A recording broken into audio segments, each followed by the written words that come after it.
Welcome to On the Table, a podcast about board games, card games, and tabletop war games.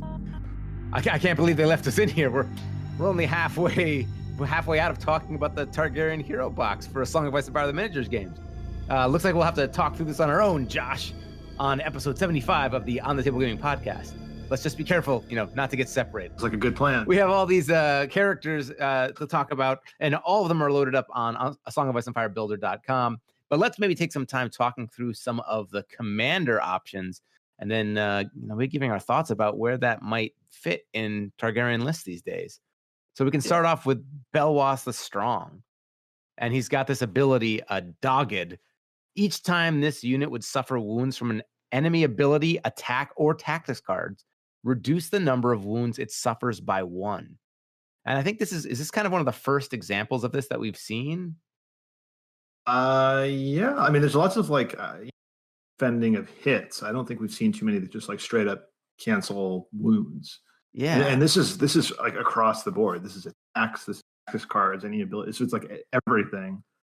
The more it gets targeted, the more valuable this becomes. So I think seems pretty good. I mean, it's when would that not come up in a game? Right, exactly. So getting a lot of use out of it. And I feel like maybe it's been physically in our games. So like it's a matter of one has often made a big difference. What? It's like, yeah, I mean, you get attacked 2-3 times, that's like 2-3 wounds over the course of a game. I mean, that's a rank maybe that could be a big difference. And this is not, though, impacting in any way a panic, though. So if you fail a panic test, it's not reducing it by 1.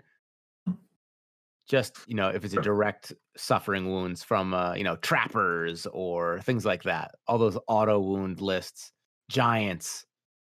So, I mean, that definitely pays off. But maybe in Unsullied sword masters who have pretty good morale anyway, their armor isn't that good. So this would be maybe something good for them as a commander. Just throw them in there and then, 4+ morale, cancel a wound every time they get attacked. It's pretty good.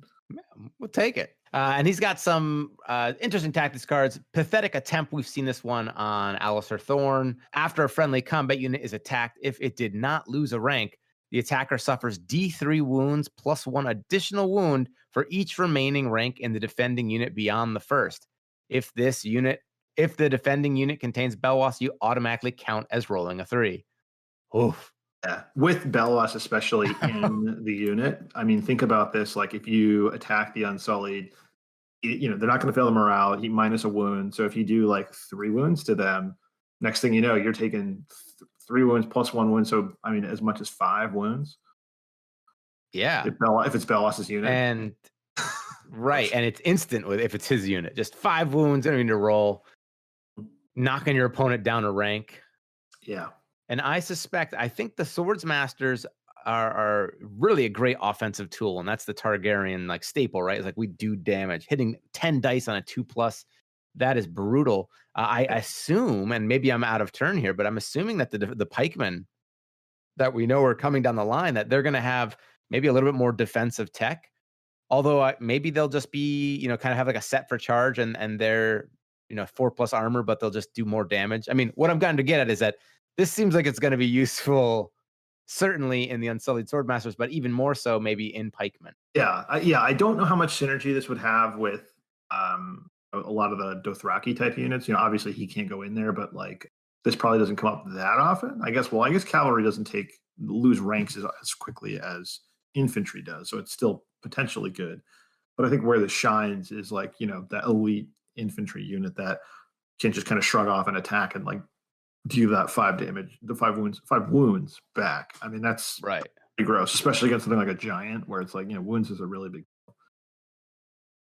And maybe you put this guy in a unit of blackguards. That right now might be the most defensive. 3+ armor with horrific visage or whatever the equivalent is, and might be the most defensive unit that they have. He's also got Deadly Riposte. When an enemy combat unit makes a melee attack before attack dice are rolled, for each miss, that enemy suffers 1 automatic hit. If they are attacking Belwas' unit, they suffer +2 additional automatic hits. So some more defensive tech here. I mean, this is another good one. I mean, if you can get like a weakened token on a unit or something like that and kind of make it a little more difficult for them to hit you, I think this is pretty good. I think only reason I don't really love these types of cards is that it doesn't really punish like units that are kind of elite already, right? It's like it works best as a unit that kind of sucks, but the units that suck, it's like it doesn't really matter that much that you're hitting them back. Do you know what I mean? Right. So it's Absolutely. like, it never really like this one is like, I mean, you'd play it and it can be very, you kind of have to set up. Can we get the Josh hot take on would this in any way encourage you maybe to pair up more with Jorah Mormont, the Wandering Knight, the solo who can no. as an order I didn't finish answering he can give out with short range vulnerables and weakened tokens. He can throw out those weakened tokens. No, still no. Darn it. There's no way to sweeten that deal. That unit is so rough. Yeah, maybe down the line. Maybe somebody a little better than me is. I want someone to prove us all wrong and be like, top list is running him. I might just start running him just because, but I have concerns. I am wrong on a very regular. Oh no, I don't know. I think this one's right now. I think the community wins are definitely blowing in your favor on maybe his potential is not yet reached, and he seems like a big liability. Yeah, I mean, I would put him up there with was it Devin Seaworth? Just like in terms of like what? No, people I would never take into battle. Just like my concern is whenever you put anything on a table that is just so enticing to just obliterate, and people have the capabilities to do so. So I don't know. Tough. But okay, then the final tactics card for Belwas the Strong is after a friendly unit is attacked with melee. It's called Reckless Vengeance. After a friendly unit is attacked with melee, one enemy engaged with this unit becomes panicked and vulnerable. That's good. I mean, you're going to get attacked. This card's going to definitely get used. Yes. I think all three of those cards are, really useful. In fact, maybe Pathetic Attempt might be the most situational because you're counting on not having a rank taken down. And if you're getting kind of, roughed up in a match, maybe that opportunity would never come, that trigger. But oh gosh, you know what? I totally misread Pathetic Attempt. It's if it didn't lose a rank. That's a combat unit. It's not an infantry unit. You could use this with, veterans. You could use this with any unit. My gosh, that's going to be good. So I mean, I think cavalry actually is not bad. So Barristan the Bold. So Barristan the Bold. All right, so he's got the order Indomitable. So when this unit passes morale test, it may restore up to D3 wounds. That's I think an underrated ability, which was used to great effect against me with the Blackfish, right? He has a kind of a similar ability. That is an annoying thing to like be constantly generating wounds, especially like in the Unsullied who have that really good morale. This is a great way to just kind of keep pumping them back up again. And then his other ability, Nightly Vow. Before deployment, select one enemy unit until the end of the game. This unit's melee attacks gain +1 to hit and roll +2 dice against. And so this is same ability that Brienne had, and the original neutral Brienne, right? Mm-hmm. I think this is also situationally a very strong ability, especially in the type of games where you mark an enemy. And that's like gives you bonus points. I forget which game mode that is, but that's something where you can basically select one of those marked units and then hunt them down. And if you ever do engage them, you're much more successful to attack. So I think that's another pretty good ability. Yeah, I think these guys are going to be a beast on Fire and Blood. That's going to be pretty scary. So then Tactical Regroup. When a friendly combat unit activates, this unit may make a free retreat action and restore up to D3 wounds. If that unit is within long range of Barristan Selmy, any enemies they disengage from also become vulnerable. So that's pretty good. Because within long range of Barristan, that is your unit. Yeah. Or someone else nearby. That's pretty effective. This is really powerful. Because essentially you're going to make a free retreat action when you activate, so you still get your regular action, right? So this is potentially a free charge. You can like you're getting feel the flank charge every back time. In. Yeah. I think that's a super strong build. And the enemy becomes vulnerable. I'm so excited because I think Barristan is such an amazing character, and I want to run him as a commander. And it's always nice to be able to be like, I want to run this character so badly, and he's got some really cool strategies, and you're not stuck with like a kind of a lamer character. 100%. Yeah. I mean, this is a great, like, I love tactics cards like this that you like, have like a great repositioning ability. So like the strength of it is less about just like raw damage output and throwing extra dice. It's like, just, I'm going to reposition, and now I'm going to be in your flank. You're going to be vulnerable, be potentially getting a rank back. So now I'm going to be throwing more dice. It's like, that's up for like a really powerful attack. I mean, it checks all the boxes for Targaryens here, right? You still get your offense, but you get that defensive tech in there too. Yeah. I mean, love it. like, even with cavalry, I mean, this is like something that's, Oh, for sure. And I probably would see myself blowing it on my cavalry more, getting my screamers or veterans or even outriders out of combat, getting ready to shoot things up. It would always have the opportunity. That means it's a good tactics card. You will have no trouble getting that to trigger. Okay, so the next one here, Legendary Boldness. After a friendly combat unit is attacked, if it passes its panic test, that unit makes one melee attack targeting the attacker. After this attack has been completed, if it did not destroy the enemy, it suffers 2 wounds. Wow. Good. That's really good. So you have to take a panic test. So they have to deal damage to you. You pass If only you had an infantry unit. Right. Morale. But the thing is, like, so you're not taking panic damage, right? Because you passed it.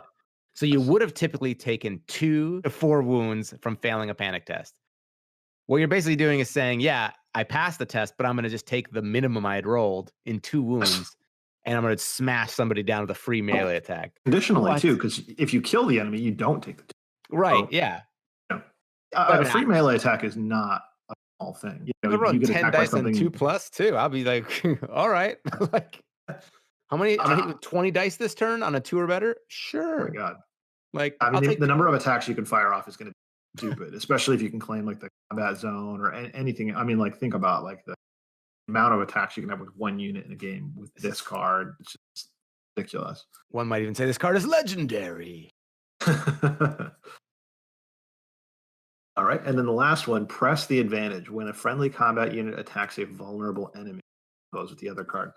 This attack gains critical blow. And if this targets Barristan Selmy's unit, critical blow instead triggers on rolls of a 5+. What? That's, I mean, right off the bat, I'm thinking, once again, the Unsullied. The Sword Masters have so many dice, 10 dice on their base stat profile or on the at full strength. On a 5+, that has a lot of potential. Then question for you, Chase. What's the best way to get vulnerable on enemy unit besides his tactics card?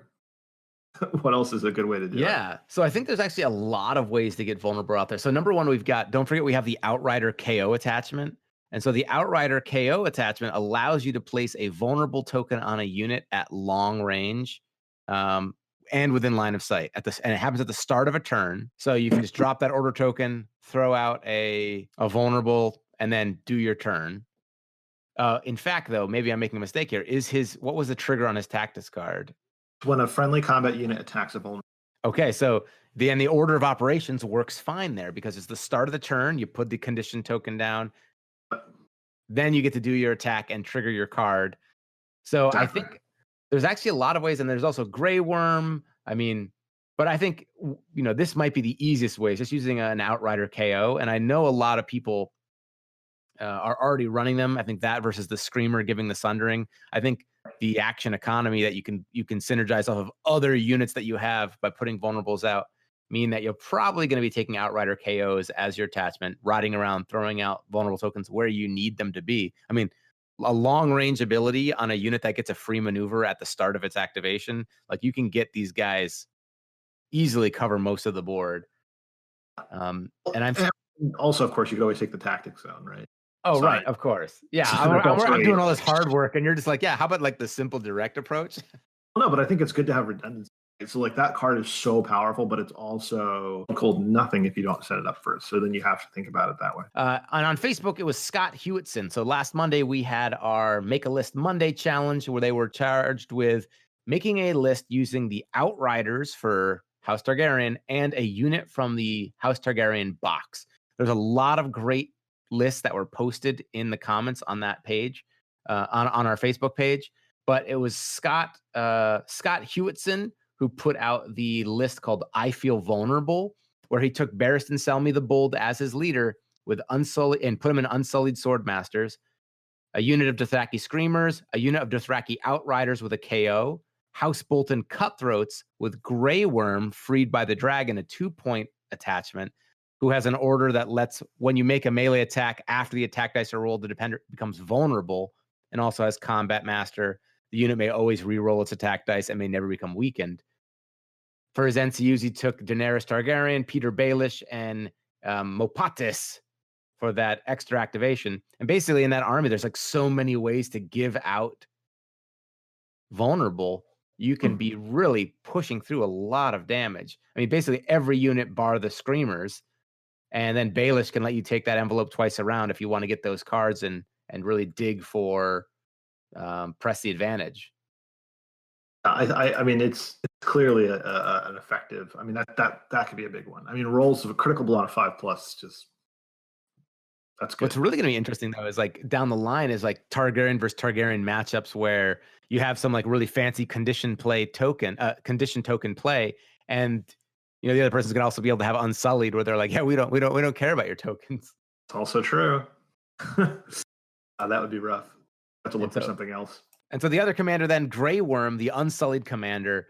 This guy, his art was actually what was leaked way back when there were some cards that were revealed and people were like, oh my gosh, like, is this the stats for the Unsullied, you know, Swordmasters, the Pikemen or whatever? And it was actually Grey Worm's art, and it was a mixture of stats from some of other Grey Worm's cards that were on that.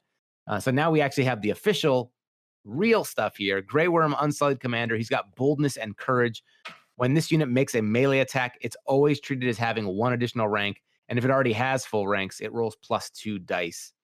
That's like Renly, right? Absolutely. Kind of, it's the same effect, but that is a powerful one, especially when you have a unit that rolls 10 dice. You know, you're rolling 9 dice on the second rank. And I wonder if the Unsullied's pikemen are going to have some sort of like full rank bonus or something where the ranks maybe make a bigger deal that you throw him in. We can and they might also go with like that spearman, like sort of like the halberdiers, how they like. Yeah.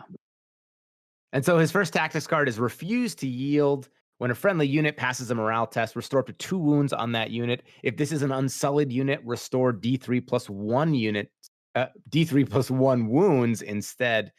Just great to get your more healing is always great. And then getting those Unsullieds healed up, that's phenomenal. And I think in that case though, it's like, I think this is going to be pretty obvious soon, but like, you know, if you're taking Grey Worm, you probably want to have at least 2 units of Unsullied in your army, right? Because then you're taking advantage of this type of stuff. Absolutely. And that's the hard part I've been having. And maybe, I know, not to go 2 weeks of Targaryens in a row, but maybe next week's Make a List challenge is going to be make a list with 2 Unsullied units in it. Because 2 9-point units, if you both put, you know, captains in there with another 3-point unit, that's a, you know, 11-point unit. You can't really do that. And so it becomes really tricky about like, well, what are you throwing in your unit? So I guess Grey Worm, he goes in 1 Unsullied unit. What do you put in the other one? Do you need that additional attachment so that you can get, you know, a free activation here, or not a free activation, but do you need that Unsullied officer in the other unit because you need the Order Relentless so that at the start of your turn, instead of activating a unit, you get a free attack action? It seems like Targaryens are going to be down on activations actually, but be able to compensate with that in other ways on the actual field. Yeah, I mean, the Unsullied officer ability is still ridiculous, right? I mean, the trick is going to be, you know, making sure that you're already engaged. So, I mean, not to get off topic here, but like I feel like the counterplay here would be never end your turn engaged with Unsullied, right? Right. Like, make a retreat action. Yes. So that Unsullied officer, you're just giving away a free attack. Right? And 3 points. That's that's 3 Outrider Co's. Yeah. So, I mean, you might have to make some sacrifices in terms of like, okay, I'd rather attack them right now, but I'm not gonna because I don't want to wind up engaged. You kind of have to be very careful there. Hopefully what you have is more activations than they do. So by the time they'd be able to trigger that ability, it's too late. They don't have any more turns. Although I guess if you have like, let's say you have 4 units in your army and you've passed your turn because I have like 8 units in my army, does that mean that you could never use this ability at the end? Or does that's it from my understanding, and turn, right? You've passed the turn. So you need to do this before you use up all your activations.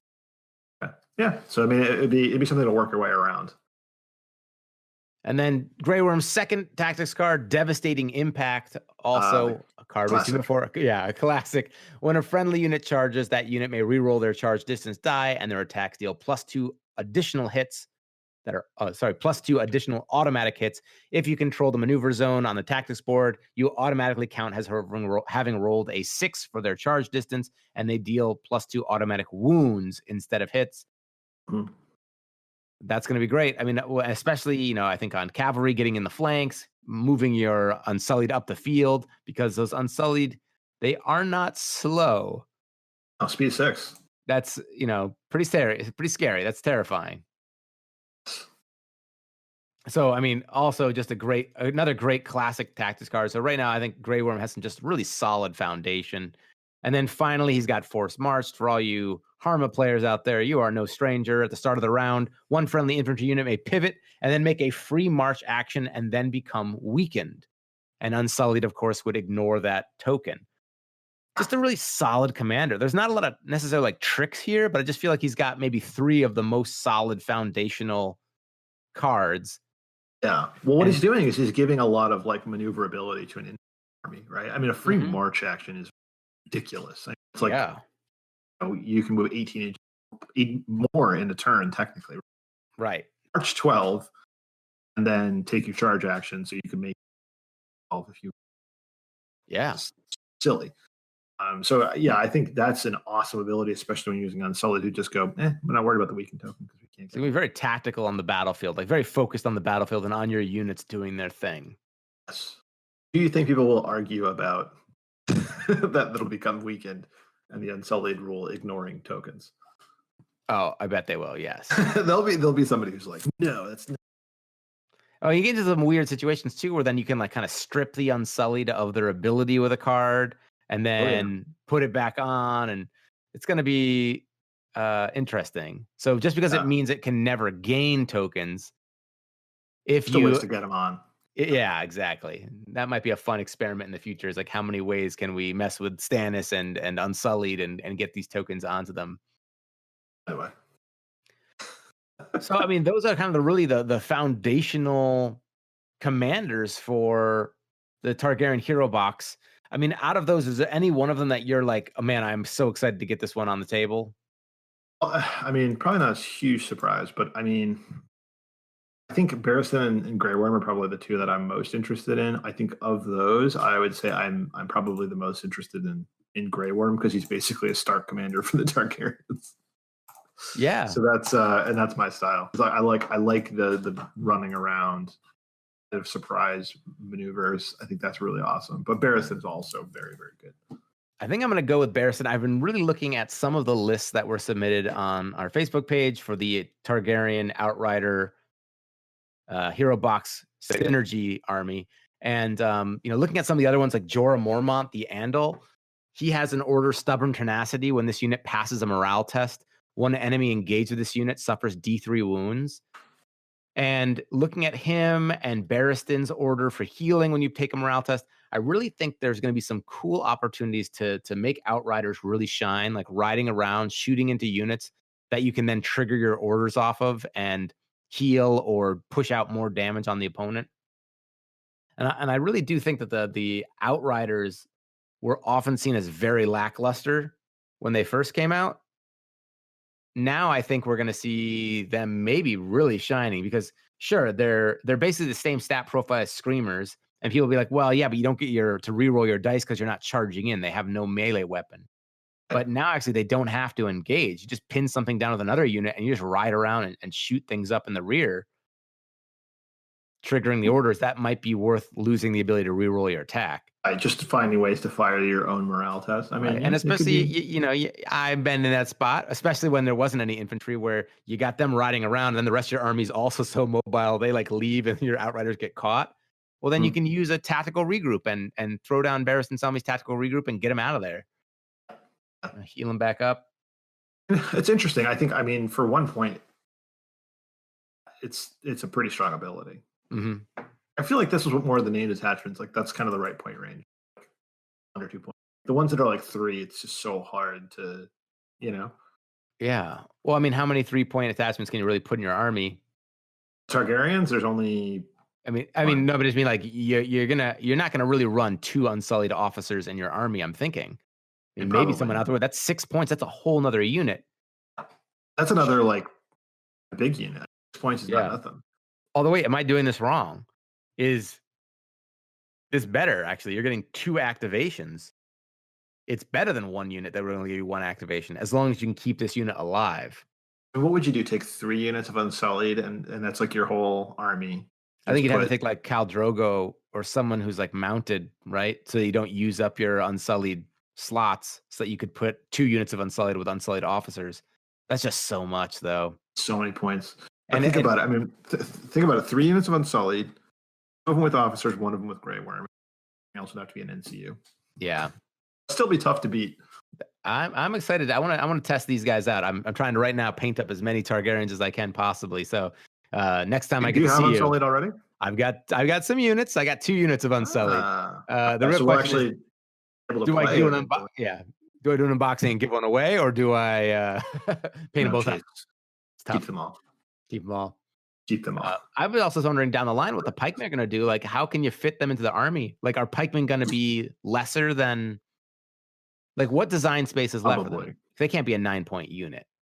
I mean, they could listen. They can go anywhere. They could be a 12-point unit for all we know. I would say probably looking at Targaryens, they have the 8-point area is pretty open right now. There's nothing that costs 8 points, so that might be where they fit in. Maybe they're a little cheaper, or maybe they're like 7 points. They don't have any 7-point units either. Yeah, I wonder, because the sword masters are just so powerful. It would be weird if like they are sword masters. Maybe they're more advanced, like the elite version of Unsullied. But it's kind of weird to get like them and then like a lackluster unit of like if the Unsullied are like kind of like meh. It's like, oh, no, I guess. I think you probably would expect like a similar stat line in terms of like they probably would have like the same armor, same morale, same movement, same Unsullied prowess, maybe, or maybe not that. Sorry, the unyielding part. But then, like the stat line, the attack stat line, and maybe they wouldn't have precision. I mean, think about it. Oh my god, I just realized that critical blow. Oh god, on the 5+ with precision. Jeez. But I don't know. Either way, I'm got so much better. This faction is really built out, and they're going to be. And what's weird is that like when they first came out, I was like, how are they going to do this? Because Starks are like mobile and do damage. Targaryens are mobile and do damage, but it definitely is distinct. Like even when you have similar cards, like, oh, you can get your charge off here, devastating impact. Like it's gonna feel differently in a unit with berserkers or outriders or Tully Cavaliers than like Unsullied sword masters. I think all the armies eventually, as they like sort of develop with like, especially when they start having these sub themes and sub factions, and Targaryen's another one that's going to be a mix of like all these different nations and creeds, and like they're going to probably be like one of the most diverse over time, right? Because you've got like Unsullied, Dothraki. Well, especially I would say before I would make the argument that free folk would be, but because free folk don't get neutrals and Targaryens can, I think really that crown's gonna go to the Targaryens. Probably the Golden Crown. Oh, what's the space gets? Now Viserion, is he not in the game yet? Is he going to be? Right, but so the timeline is in the books. It's unclear. Like it's happening at a similar time. Yeah. Right, because Robert is also talking about how, he's basically talking about like rumors of Daenerys and like maybe having her assassinated. Right. The chapters sequentially go in a different. He's after Robert's death, but I think timeline wise, it might be kind of concurrent. Interesting. You think he'd be like a Joffrey though? Like you take Viserion and he hurts your own units. Yes, be like a Devon Seaworth. Oh, geez, you're really going on the. Just a pure liability. Oh my god! When he's like the top number thing, and everyone's like, "That guy's amazing." Yeah. We'll rue the day. Like he'd have some kind of effect where like your own arm thing happens. That's my favorite thing though. Is like when the game develops and a unit that isn't so great. Suddenly it's like, oh man, like this is going to be phenomenal. And I feel like the Outriders were that way. Like they weren't horrible, but it was like you have to put so much effort into getting something out of them. Like, is it worth it? And I really do think we're starting to get a glimpse into this world where Outriders maybe are seen as superior to Screamers in these certain combos. Yeah, I mean, I think having those, cavalry with bows is always so. I think that's something that's just, it takes a certain skill level to play, but could very well be very effective. I think the thing is, like, they're still never going to do like a ton of damage. 7 dice on a 3+ is just not, with no rerolls, is Right. It'll be fine. That's not what they're for. It's just harassment based. Well, I'll have to get some lists up, start pulling together some lists, and maybe we can get a game on Tabletop Simulator at some point with Targaryens going, using the new A Song of Ice and Fire Builder export feature to automatically generate a list, as opposed to having to manually make them. That was an expertly inserted plug. There we go. That's what we gotta put it out there. More so because I just want people to know that they can do it. And that was basically, if you remember, we tried to do the content creator championship where we had a bunch of content creators play. We wanted to see what would it look like to run a tournament. And right off the bat, we saw, it's not fun having to set the board that way. And so it's been awesome actually working with Sebastian and Mika, who were on a previous podcast episode. They're going to be putting out a new workshop update for A Song of Ice and Fire Builder. So it'll be a new updated mod that has all the correct changes. And of course, A Song of Ice and Fire Builder will feed into that. And so the idea of keeping this game getting, so if you can't play it in the store, which is the best experience, the only option is to play it online right now. Keep playing A Song of Ice and Fire. Keep staying up to date with what's going on in the community. And we want to try and make that experience as easy as possible. Well, thanks so much for tuning in, guys. And in the meantime, I hope you get your miniatures on the table.